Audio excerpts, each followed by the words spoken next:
Hey guys, this is an album cover coming at you with another game. We've got Axel, the red Zerg here, and the right side. And the blue side, we've got Abruptum, which is the blue Protoss. So, gonna get this game underway. I'm really interested to see this game. Axel himself sent it to me, and he was recently in a High Five Invitational, the very first one, and he did pretty well in that. He was actually, I think, randomly seeded, if you can contribute any sort of stock to that, randomly seeded as the underdog of the tournament, and he actually made it pretty far. I think maybe to the semifinals, maybe before that, I'm not sure, but he had a good time. Just ask him. And so yeah, I'm ready to see this game because I'm a fellow Zerg player and I like watching Zerg. So Axel going ahead and sending out his scout. Probably should have sent his overlord to the nearest location. That's just kind of something that is little, but can help out a lot. Because then this drone could be going down here, and this overlord could have made it to the top right faster than the top left. So, I don't know, just little things like that. This probe is going out and might intercept, looks like it will intercept this drone, so it'll actually make it look like that drone came from up here. That's kind of funny. So, looks like, oh, Axel going for an extractor trick to 11 pool with an overlord popping out at 11. So, looking for a little aggressive play here, and we do see Axel here. You gotta see what's happening, what's going on in Abruptum's base, and right now not a whole lot happening. Just got his first gateway warped in, and we're gonna see a zealot, not chrono boosted. So, and then no cybercore on the way. So interesting little play there. And Abruptum just will have Axel scouted now. Gonna see this spawning pool. Gonna realize he could be in trouble here soon. Although actually Axel doesn't have any Zerglings, looks like. No, he doesn't. So gets a spine crawler. That's an interesting choice of play to get this spawning pool so early and not create. Gonna get 2 spine crawlers. So I guess he is a little unnerved because this drone did just die at the hands of this zealot.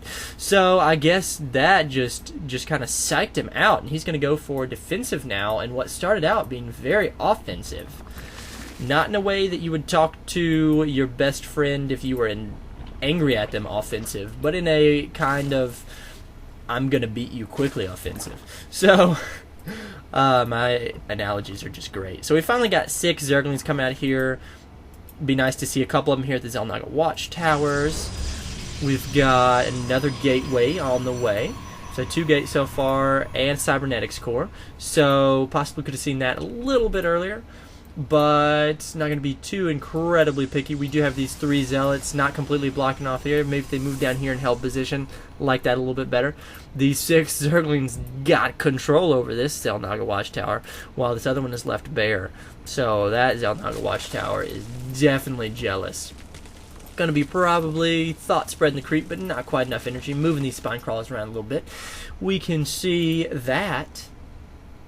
Yeah, another queen popping out, like Zerg players that use multiple queens, and this larva just kind of jettisoning itself away from this hatchery. Another thing, what you can do is this map, Metalopolis, has these areas in each person's base. Got them right here as well. And basically you can't, if you're in this base, you can't see into this little nook here because you can see it better on this one. You've got a little wall of steam here that pretty much blocks all vision. So what Axel is doing right now, number one, he's going to send in this overlord, kind of scout a little bit. Going to see that he does have a cybernetics core, researching warp gate, and another stalker on the way. Not anything too crazy. This overlord is going to bite the dust. Got some more. Alright, going to claim this other watchtower. Like I was saying, with Zerg, what you can do is you can just spread your creep into this little nook and cranny so you can see behind that. With Protoss, easiest thing to do, build a pylon back here. With Terran, build a supply depot back there. Or Zerg, you could keep one burrowed roach or Zergling or something back there. But, that's not always the most efficient thing to do. So we are not seeing any sort of, well, we are seeing morph it into lair, but other than that, Axel's got a lot a lot of drones, and he is making, all right, some Zerglings, trying to get rid of some of that money. Been good to see an evolution chamber and maybe get a couple upgrades. I think that would be helpful in the long run. So it looks like we are going to see a 4 warp gate rush. Well, we're going to see 4 warp gates. I wouldn't really call this a rush. Getting 1 sentry in there into the mix in case he's fighting against any long-range units. So going to be interesting. I'm going to take a drink of my water here a second. All right, and wow, in just that quick time, we have already had so much happening. We have a Roach Warren on the way. We've got a Twilight Council on the way. We've got an expansion on the way. We've got a robotics facility on the way that is here and not doing anything. So, V Abruptum for not using that building. Need to be warping that gate coming in. So, yeah, a lot happened. And this probe, long distance gas mining. Sad day for that probe. So, yeah, okay, good. We've got a Spire coming along, and a lot of these Zerglings. Be interesting to have these Zerglings just... Okay, he's moving them out. Well, he moved them a foot or two. But having them just run around. Because you've got these units right here. You need to have some reason... You need to be able to say to yourself at the end of the day, I got this unit because blank, and insert blank. And if you got these units just to sit there, then I would really question the validity of getting those units.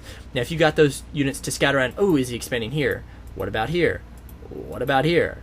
What about here? Oh, wait, he is expanding here, and there's nothing here to defend it. I could knock this out and make him lose resources. That's what I would like to see. But they're just sitting here. So, we do have a little sneaky, quiet little observer in here.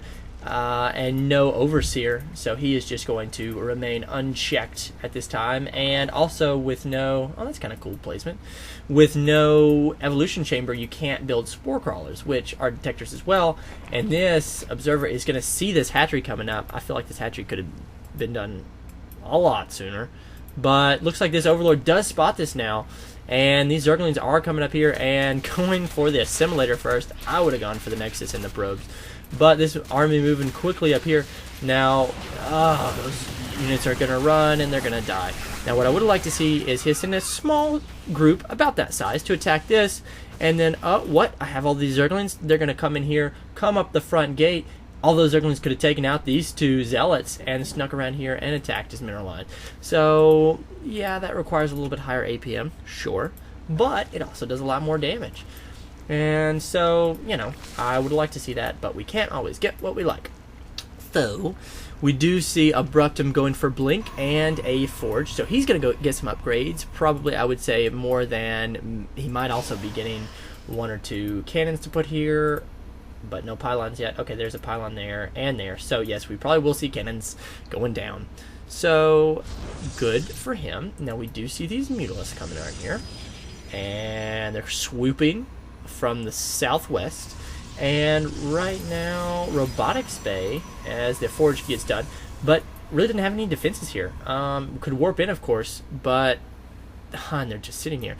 If he'd actually do something more, I guess he's waiting for more, but he could really do something with that. Needs to be producing. He's producing Queen. He needs a lot more drones, I would bet. Yes, good gracious, look at that drone count. I'm sorry, the worker count. Harvesters, 25 to 42. Look at that income. That's a 300 mineral per minute, I'm going to say, discrepancy with income. That could be huge. Now, these Mutalisks are going to come in here.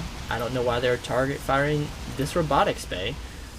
That's not doing any damage. Because really, when you have Mutalisks and you're running, or when you have anything, and you're trying to do as much damage as you can, as quickly as you can, don't target a building with 1,000 life points.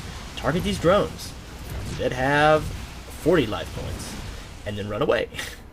Because, yeah, he attacked this for like 5, 6, 7, 8 seconds and it just lost some shields that are going to be regenerated no matter what. So, not the best there. But, cool. Overcompensating for something? Abruptum? Although it's nice to see that he doesn't have any cannons here, so all he would have to do is run in on the other side, and he would be fine. And when I say he, I'm talking about Axel. Got all these Zerglings right here, not doing much at all. But they're there, and they're keeping the place lively. So yeah, harvesters. Let's see. Unit lost. Okay. Abruptum has lost more units than Axel, but really not a whole lot as far as just the early game. And if you look at the armies, Axel does have a bigger army spending. Abruptum has